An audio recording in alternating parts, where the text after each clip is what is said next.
What's up, everyone? This is the third episode of Black Goods and Services, where I get to talk with Black entrepreneurs, the products that they make, and what they're doing next. For this episode, I'm interviewing Brittany Bygrave, and she is the founder, creator, innovator behind Buttered Beauty Skincare. So everyone, welcome Brittany Bygrave. Brittany, thank you so much for meeting with me. Yeah. I'm super interested in your products. I'm obsessed with the innovation that you've done with all of this. So I just wanted to really, learn about your background. Where are you from? Where'd you go to school? And how'd you even get into this? Yes. Okay, where I'm from, I'm originally from Jersey. Okay.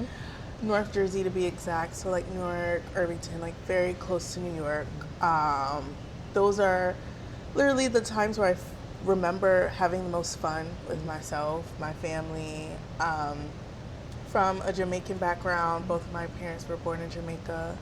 And honestly, it was just a good time to be like a Black girl. Like I always enjoyed being a Black girl.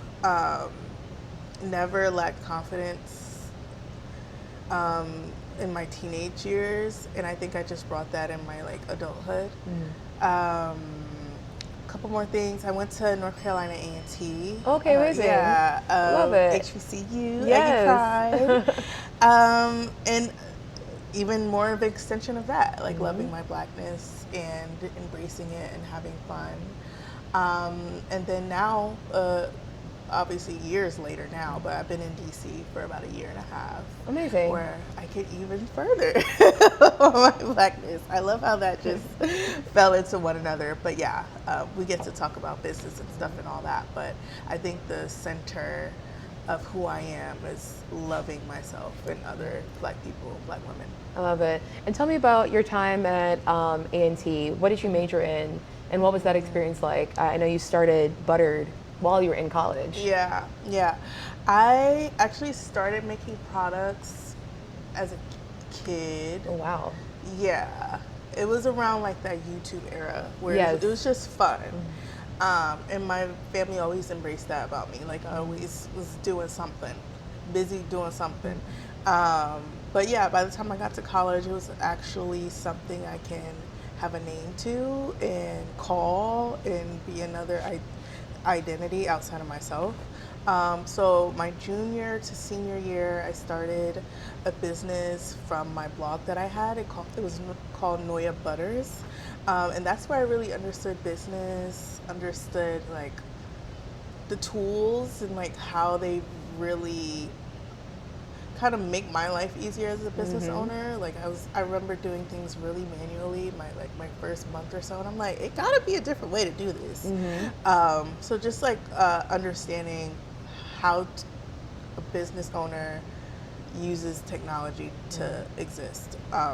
Was that a part of your major at all, or what were you studying while you were doing this? So I actually went to school undeclared, and my sophomore year, I decided to major in business entrepreneurship as a concentration. So I knew I wanted to start a business. I didn't know what, but I think entrepreneurship was pretty handy in having that degree. But yeah, I was like the entrepreneurship president and like really vast in business. Because of my likeness for it, but yeah, I also had the experience of having a business that early on too. No, that's great. So you were able to take the major that you had and really already had a concept that you wanted to apply that too. So it was really made for you to do all of this. Honestly, yeah. Now that you say it out loud, I'm like, yeah, it makes sense. Yeah. It tracks. I love it. Yeah. So what exactly made you want to focus on an alternative to petroleum jelly? Tell me about that process, or how you got to, this is the thing I want to innovate or change. I wish it was a fancier story, but it was literally a shower thought. Oh. It was literally, so let's rewind, set the scene. 3.5 years ago now, I was doing a series on our social media called Natural Alternative to Legacy Brand. So I was doing that kind of natural alternative spoof with our butters. But I was like, well, butters and petroleum really aren't alike. Even in the content when I was posting it, like I was having that as a disclaimer. But I'm like, what about the people who love the texture of petroleum? It's so versatile. Butter's not so much. So it was literally a shower thought moment of me just imagining someone else having the problem, because I love the butters. Like, I haven't used Vaseline in years.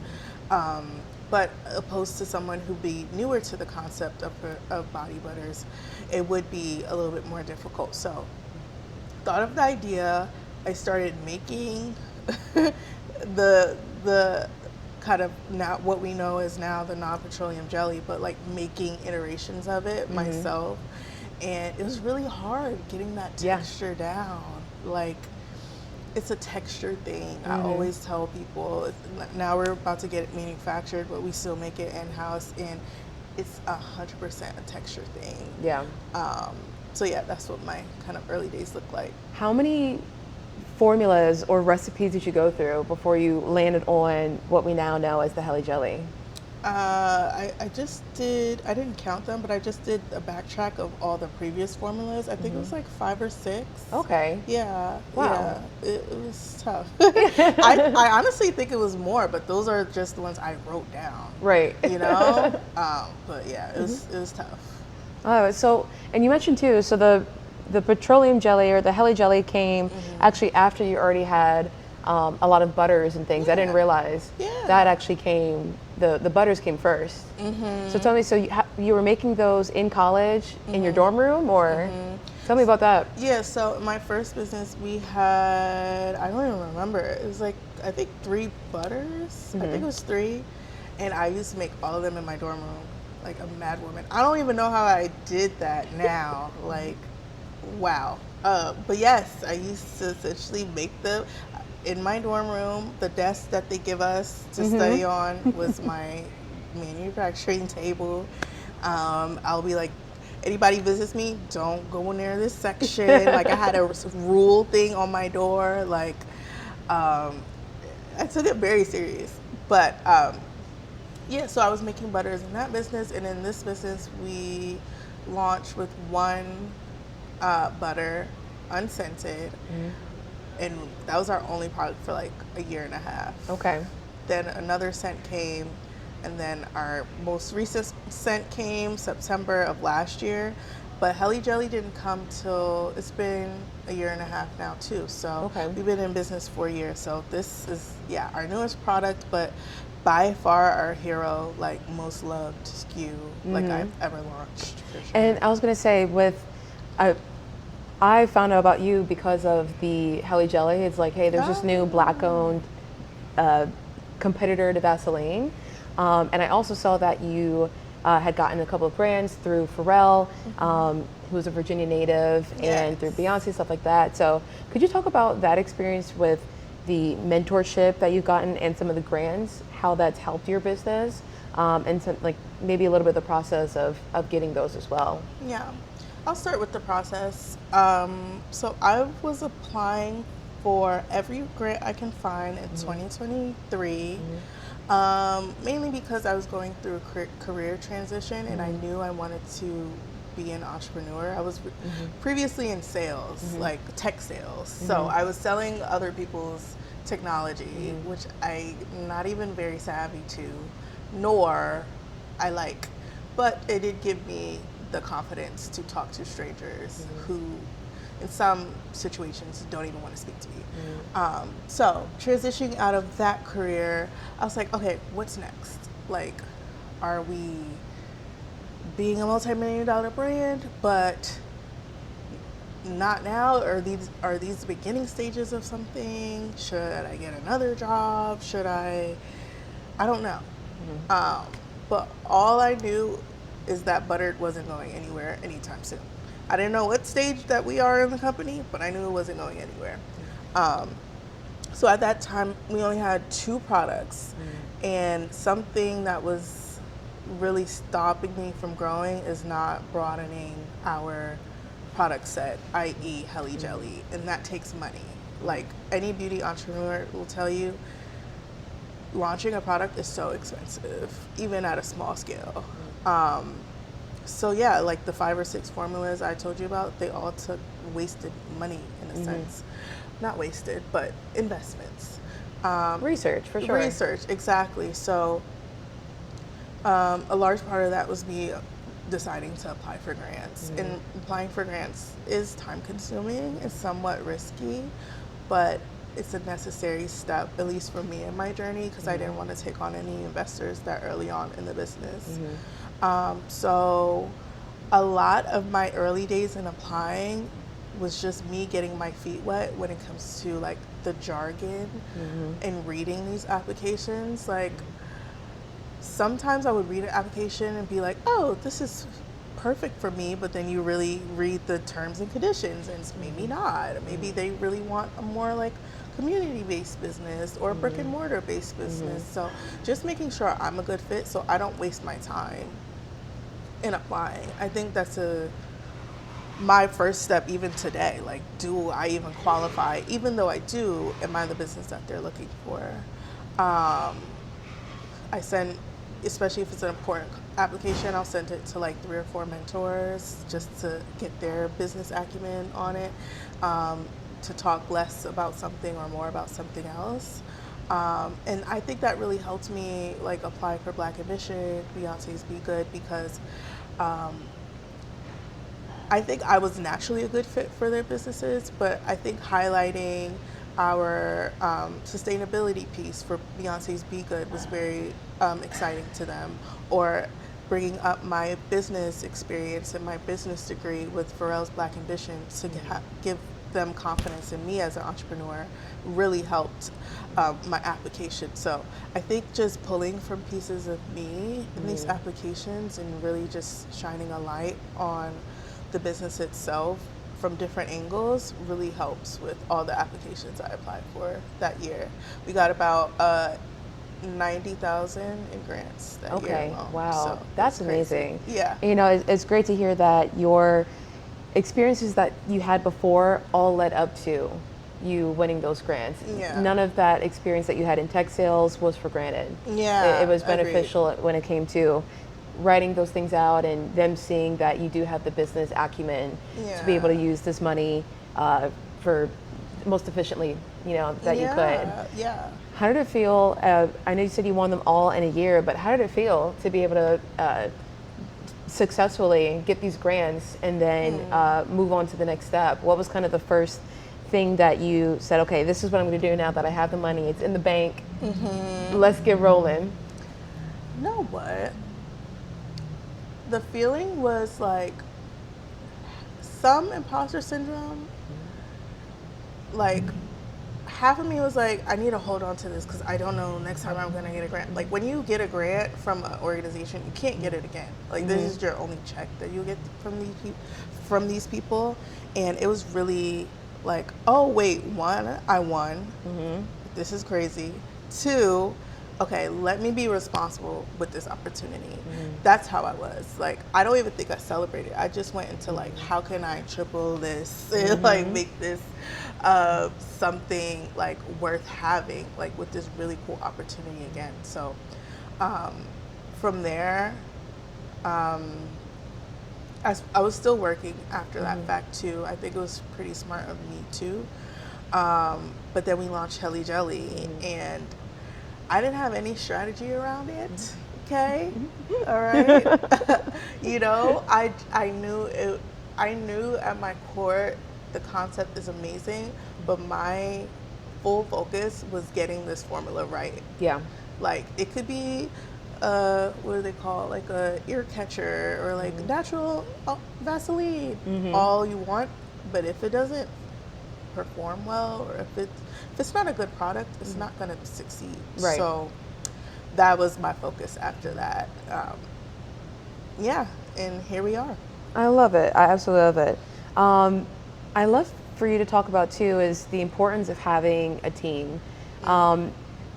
I know a lot of times with entrepreneurs and small businesses, we're a team of one, but can you talk about if there were people that did help you, how do you delegate roles to folks to actually get things done where you need them to? But yeah, if you could talk about, you know, your team and how y'all work together. Yeah. right now, including me, we're a team of 6. Most I'm really good at delegating, actually. Like, I don't like working by myself. Like, all of the times that I was speaking to me first starting out, there was always somebody in my ear. Like, whether they're not in my day to day, but there's always somebody in my ear. Yeah. Like, period. Even in school. And same today. So I've had a business advisor that I've been working with for about 3 years now, around that time that I was winning the grants too. But I also have another team, mainly in operations, to get the product out and shipped to everyone. That's most laborsome, as you can imagine, but easy to delegate and replicate myself in those ways. One thing it is difficult to replicate is like the marketing aspect of it, because now the business is so heavily tied to me, my identity, my face, my passion, enthusiasm. So right now I'm still hands-on in marketing, all the things, but when it comes to like strategy, I have help. When it comes to operations, I definitely have help. In customer service as well too. Okay, awesome. And you, you know, I resonate when you talk about you being the face of the brand. It's kind of hard to pull away from that, or to, I don't know, pivot strategies, to take your face out of that when we do see you using the products. And you're the one talking about it and educating us on it. So it's definitely a shift for everybody. I know even for myself, like I'm trying to put myself more into it, and I'm resistant too. But it's like you go like I gotta put myself out there more. So it's definitely not something fun, because I even have mentors like who are very successful in business, and they will not get a camera at all. And it's like please don't. Yeah, please don't. And I'm persuading them to like, get on camera. I don't know if it's natural to me, but at this point, I guess the generation that we're in, I'm just like, I just have to like. So I never was afraid to. It does comes with its pros and cons, though. People think they know me. And I'm like, whoa, let's stop. But as a naturally private person, but I do love connecting with people. People be like, oh, are you the girl? And I'm like, yes. Like, it does lend more connection this way. It has its pros and its cons, for sure. And I feel the same way. I'm probably more private elsewhere, like around my friends, I'm like all big and stuff. But I can imagine it takes a lot, and I applaud you on that for putting yourself out there and being the part of your business. I want to talk about too is scaling. So I know, especially with the Helly Jelly, that's where things really seem to accelerate as much. Can you talk about how you're managing scaling your products and the process of doing that, and what are some of the challenges that come with, you know, scaling and getting more products out there? I know you also mentioned with manufacturing. So as of right now, you're doing it all on your own, but you're also going to be going in the process of manufacturing soon. So if you can talk a little bit about that scaling aspect. Yeah, this is where like strategy matters the most. Like, all emotion out the window, all my baby out the window. Like, this is the most, like, not cutthroat, but more like straightforward I've had to be with like manufacturers, and, you know, because I really care about the integrity of the product when we get into this like manufacturing space. So like understanding what that looks like, it is very scary. Like a manufacturer, like it feels like I got some new equipment the other day. I'm like, when did it get this serious? Like, when did this product get this serious to machines and stuff? Like, we started with a little baby whisk. Exactly. And now we're here. So when did it get this serious? The back of my head on my day-to-day. But on a manufacturer call, I'm like, it is this serious. We need to get da-da-da-da-da. And I just care so much about the product and like getting the same products to other people. But in terms of scaling, like, it takes a lot of patience too. Like, so we went viral in May for Helly Jelly. I sold my month stock in like 3 days. Wow. Yeah, so it was a lot that went into that. Like, for sure. We were running out of boxes and running out of like label paper, like things I didn't even think about that I'll have enough of, it was just flying like this. And I guess like over preparing is something that I'm learning now. It's like maybe I need to order 1,000 boxes, and that's what I did. Like maybe I need to like over index in some things just in case. But when we went viral, like I was not prepared at all. I woke up, I was like, okay, cool. Now what? You know, so we ran into like inventory challenges and like all of those other things take strategy. But I think in this moment of scaling, I feel like over preparing is like the best thing. Like I'm thinking about a year and a half from now. Like these call with these manufacturers, we're talking about 2-3 products out right now. Like, you know, so it does take a lot of over preparing that I think a lot of entrepreneurs just don't have capacity for, like, because we're so in the day to day, and that's why it was important to get a team to help me with operations, so I can have the bandwidth to think about the future and strategize for the future. Right. Yeah. And I think about too with distribution, because if I remember correctly, you guys are also in Shop Made in DC. Yeah. So it's like that's a whole nother. Yeah. You got to get things out to them as well as your e-commerce site, or if you want to do like a a physical in-person type thing, a retail space, you have to think about having enough for all of those to go out to outside of just within your own company. Yeah, and that's a whole nother thing. Like with retail, I want to see in retail this year, but I'm like, this is not the year. We don't have the inventory, one, and then two, that would just flip our business upside down. Like if we want to talk about even more strategy and like cash and cash flow, like it would be extremely difficult, and that's where some businesses like have difficulty. Yeah. But yeah, even retail is something I have to consider even now. So for sure. Yeah. So you just mentioned you got to think about with your inventory about a year or so or 2 years out. What's the next phase for Buttered? Where do you see Buttered going in the next year or so? Yeah.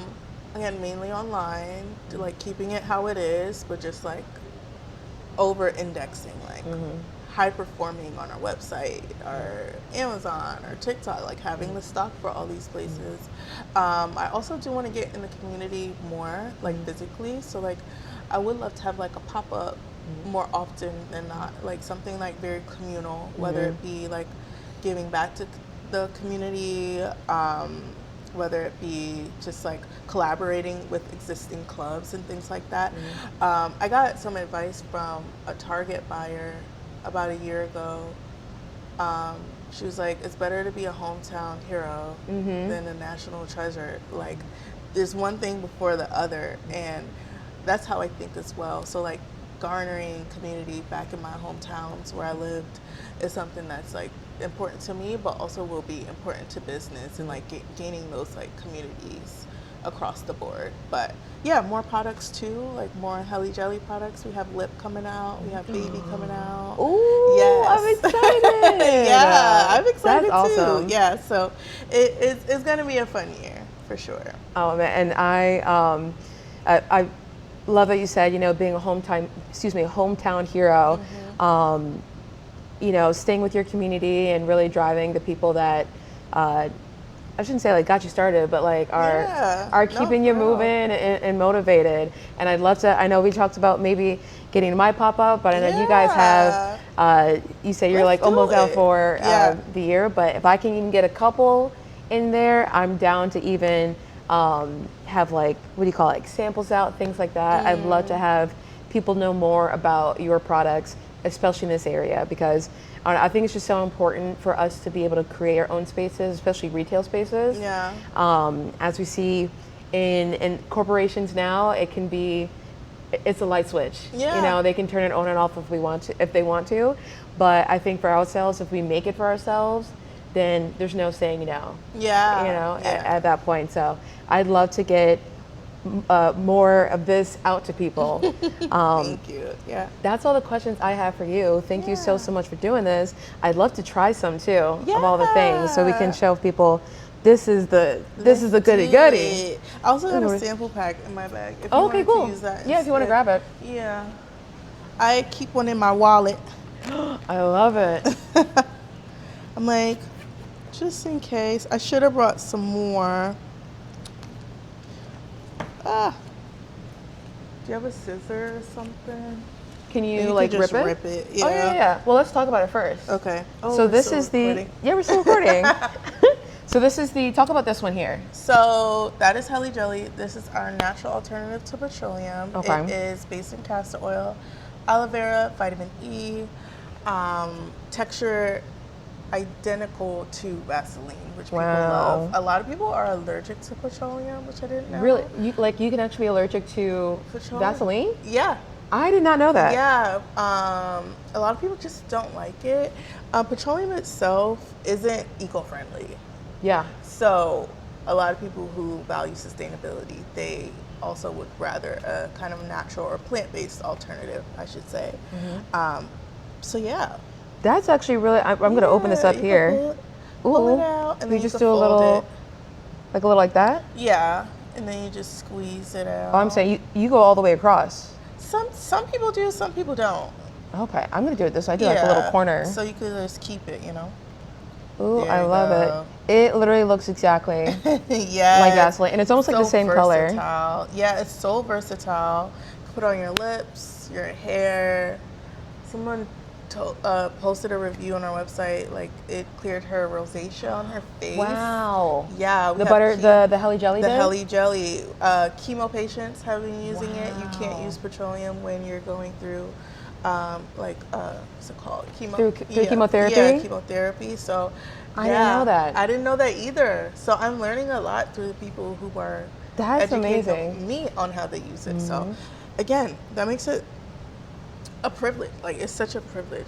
That's why I care about how this quality product, because I want people to feel don't feel the difference in us making it versus a manufacturer. So Well, and I see that's honestly like the beauty and purpose. The beauty in finding your purpose, just in entrepreneurship, because you didn't start off building a brand to help cancer patients, so to speak. That wasn't like the main driver. But then you find out that there's actually a lot of solutions for this outside of what your initial driving force was. Yeah. So I think, and I really didn't know that you could be allergic to it. I know for myself, I have issues with different sunscreens. So, and I found out like maybe a couple years ago, I can't do chemical sunscreens at all, so I Okay. have to do mineral. Yeah. So even me, I have very sensitive skin, and I'm always very conscious of that. But no, this is super. Interesting. Yeah, because when I was doing the butters, we also do an oil as well. A lot of people were saying like, I'm allergic to nuts. I'm allergic to nuts. I'm like, okay, clear. But like, this is nut free, no coconut oil. Like, it's a very basic formula with like a lot of ingredients that some people who may be allergic to certain things can't use. They Right. can use this. So I love it. I love it. So, No, this is awesome. So this is a great one, like you're traveling, yes. especially. Yeah. I definitely would use this if you don't want to have to bring a whole jar. But this comes in this size. There's a 1 mini size ounce. here. We have our 1 ounce. We have our 1 12 ounce. ounce. We also have a This is the 4 and a jumbo, 6. right? This is the jumbo. I love Yeah, it. It's huge. This It's is like bigger than my nostalgic. head. This is like nostalgic, like at your grandma's house, you know? I love it. Ignore it. It's been This gonna last me a swatched. year. Yeah, no, it's gonna last you more than a year. Okay, awesome. Literally, it feels like. But yeah, we're doing love it. bigger sizes based on requests. When we went viral, we only had the 6 ounce size, which is like this. And Okay. people were like, I need I more. went through this in a day. I need more. And then This lasted me a week. exactly. Compared to other like petroleum jelly brands, they're making big tubs. Yes. So I'm like, all right, cool. You gotta match it. Gotta match it. So we're gonna make some big tubs for y'all. I love it. Have fun from there. I love it. So this is the non-petroleum jelly, and then this is a butter. Yeah. So we have Hyper Mango Body Cream. And I love mango. I love mango anything too. mango. It was so our scents are requested from our people. Yeah, from our people. So Oh my that was God. the second most requested. That was the first most requested. It smells scent. delicious. So I like to think of it of a mango from our for spring, and then we also have a vanilla for like our fall. Ooh, You know? yes. And honestly, I would even combine the two. Like, take a little bit of this one, take a little bit of vanilla. Yeah. make myself a little I do sorbet. that with jelly. So jelly is unscented. So Okay. again, you can do so much with her. I.e., mix it with your favorite lotion or Yes. butter or whatever. You could mix it with what I heard people are layering it with perfume. Yeah, I do Mix that. it. Okay, I didn't And know you do it that. on your wrist. Yeah. And so you just put a little bit of the petroleum jelly or Vaseline or whatever, and it'll make the scent last longer. So it doesn't fade away as quickly. I'm gonna try. I haven't tried that yet to Yeah. co-sign, but I will. But I will too. I'm gonna Yeah. find out how it works out.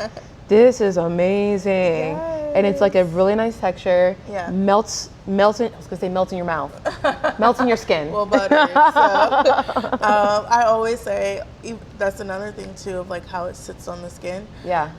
It absorbs relatively quickly. Yes. I'm not a big fan of like the oily, the greasy. I was about to say sometimes it can be a little greasy, so you feel like you have to marinate a little Yeah. bit before you go out. Touch anything or wipe your hands even. No, I love it. This is No. great. Yeah, we're not the greasy type. I always say.